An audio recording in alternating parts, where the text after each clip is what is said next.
सबसे पहले बात होगी T20 वर्ल्ड कप के अहम मैच की। ये टाकरा हमेशा हाई वोल्टेज होता है।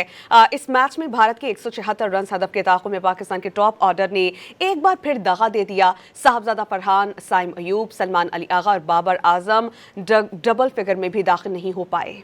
कोलंबो में खेले जा रहे T20 वर्ल्ड कप के हाई वोल्टेज मैच में पहले ही ओवर्स में ओपनर साहबजादा फरहान 0 पर कैच आउट हुए। अगले ओवर में जसप्रीत बुमराह ने 2 खिलाड़ियों को आउट कर दिया।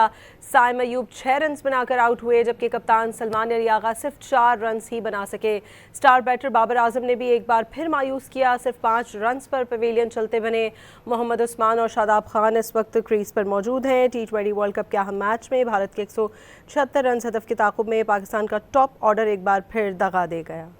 T20 वर्ल्ड कप के अहम मैच में भारत के 176 रन हदफ के ताक़ुब में पाकिस्तान का टॉप ऑर्डर एक बार फिर दगा दे गया है। T20 वर्ल्ड कप के अहम मैच में भारत के 176 रन हदफ के ताक़ुब में पाकिस्तान का टॉप ऑर्डर एक बार फिर नाकाम हुआ।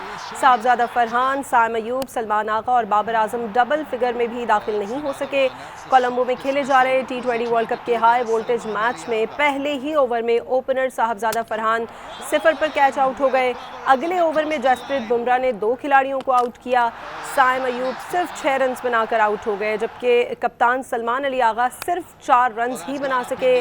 स्टार बैटर बाबर आजम ने भी एक बार फिर मायूस किया। इस वक्त आपको बता दें कि क्रीज में उस्मान खान जो मौजूद थे, उन्होंने 44 रन बनाए और अब तक का सबसे ज़्यादा रन उन्होंने बनाए हैं। जो साहबजादा फरहान है वो 0 पर पवेलियन लौटे थे। साइम अयूब ने 6 रन बनाए, सलमान अली आगा ने 4 बनाए, जबकि उनके अलावा शादाब खान 14 रन बनाकर इस वक्त क्रीज पर मौजूद हैं। मजमूई तौर पर उन्होंने तकरीबन 78 रन बनाए हैं और 6 खिलाड़ी हमारे पवेलियन लौट गए।